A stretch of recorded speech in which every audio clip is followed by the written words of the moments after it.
L'échec de votre entreprise, ce n'est pas une fatalité. L'échec de votre entreprise, c'est peut-être un indice et peut-être que ce n'est pas celui auquel vous pensez. Vous pourriez vous imaginer, si vous avez déjà créé une entreprise, que vous êtes peut-être sur la deuxième, ou si vous en avez une qui est en train de péricliter, vous pourriez penser que c'est de votre faute. Vous pourriez dire que vous n'avez pas fait ce qu'il fallait, que vous ne vous êtes pas vraiment impliqué, que vous n'y avez jamais vraiment cru. Voilà, donc vous pourriez trouver tout un tas d'explications selon vous, de justifications ou d'excuses pour expliquer ce fameux déclin, ce fameux échec. Vous pourriez aussi avoir cette attitude de jeter la pierre à l'économie, au gouvernement, le marché n'est pas mûr, etc., etc., etc. Ok. Ce qui cela dit, dans les deux cas de figure, il y a du vrai et il y a du faux, il y a du bon et du mauvais, il y a à prendre et à laisser. Effectivement, si vous n'avez travaillé que quelques heures par semaine dans votre entreprise, il ne fallait pas s'attendre non plus à des miracles. On est d'accord. Même si on vous vend très facilement des contenus sur Internet, on vous vend des solutions qui vous font gagner des 100 et des 1000 en 2 coups de cuillère à peau en 1 heure par jour. Et à un moment donné, il faut être cohérent. Avant d'en arriver à ça, il faut des heures et des mois avant que ça prenne tournure. En fait, ce qui serait intéressant pour vous, c'est de regarder l'approche de l'échec sous un autre angle.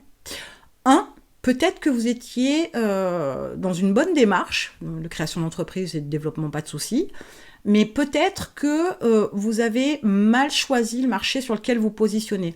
Pas mal parce qu'il n'est pas rentable, mal dans la mesure où pas en adéquation avec vous.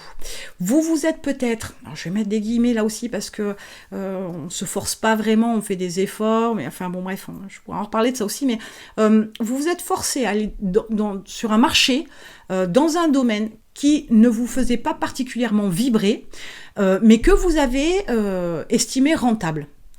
Donc vous vous êtes axé sur le gain d'argent, et non pas sur le plaisir de construire et développer une entreprise.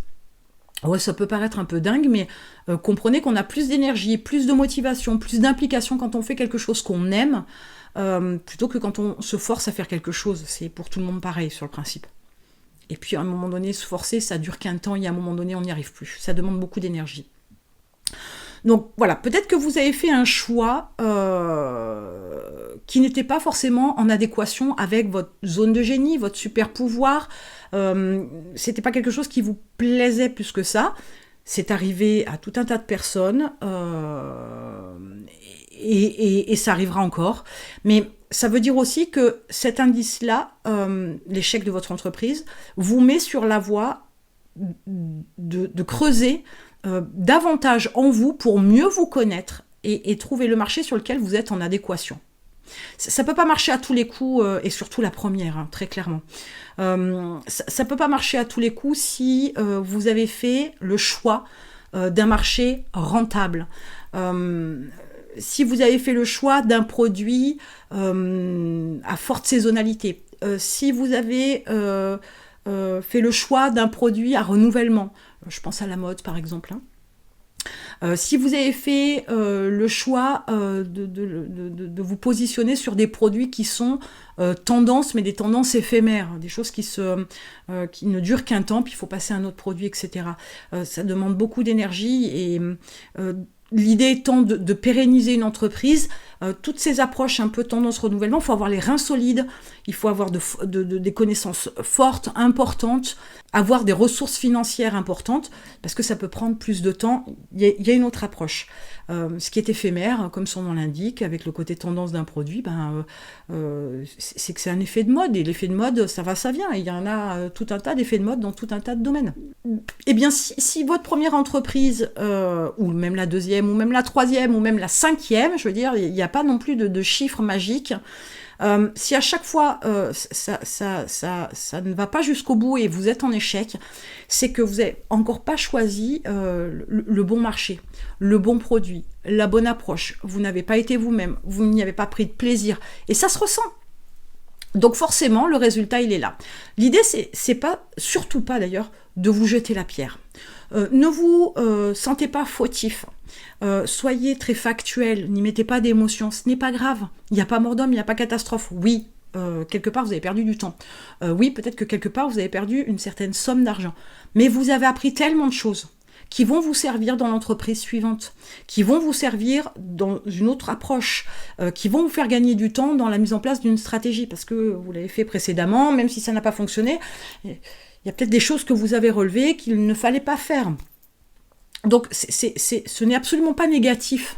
Mais sachez que voilà, l'échec d'une entreprise, même si, je vous dis, il peut y avoir des facteurs extérieurs qui rentrent en ligne de compte, mais un chef d'entreprise, il doit être adaptable, il doit être flexible, il doit trouver des solutions. L'échec n'est pas une solution en soi. L'échec, c'est pas une solution. L'échec, c'est une conséquence. Peut-être qu'il y a des choses que vous n'avez pas faites, effectivement. Il est clair que de toute façon, la fin d'une entreprise, la fermeture d'une entreprise, une entreprise qui périclite et on sait qu'à terme, ça va s'arrêter, il est nécessaire aussi de faire le point sur ce que vous avez fait ou pas. Mais il est aussi certain, c'est que vous êtes peut-être trompé de voie. Ça arrive plus souvent que vous ne le pensez. Ça arrive. Donc, ne cherchez pas trop à l'extérieur de vous, mais plutôt à l'intérieur de vous, une fois de plus, parce que vous pourriez vous rendre compte que finalement, votre rêve de gosse, c'était de faire autre chose. Et que vous ne l'avez pas fait parce que vous pensez que ça... ou vous pensiez du moins que ça ne pouvait pas fonctionner, que le marché il n'est pas super développé, que tout un tas de raisons.